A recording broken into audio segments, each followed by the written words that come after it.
माझं नाव विशाल भागवत सरतापे. मी बारामती इथं प्राध्यापक म्हणून काम करतो आहे.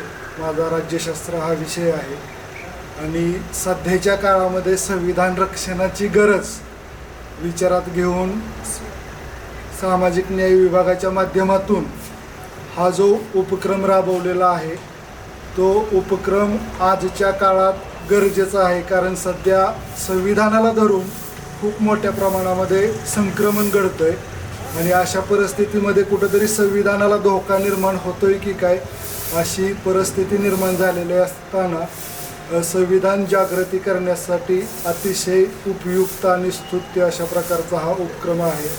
आणि अशा प्रकारचा उपक्रम आपल्या सोलापूर जिल्हा पातळीवरती जसा राबवला गेलेला आहे तसा उपक्रम आपल्या देशभर राबवला गेला पाहिजे. आणि संविधान रक्षण ही काळाची गरज असल्यामुळं संविधानातील तत्वांची मूल्यांची जी पायमल्ली होते किंवा संविधानातील आयुधांचा जो अतिरेकी गैरवापर होतोय तो टाळण्यासाठी आत्ताचा हा उपक्रम अतिशय स्तुत्य आहे असं मला वाटतं. ठीक आहे, धन्यवाद.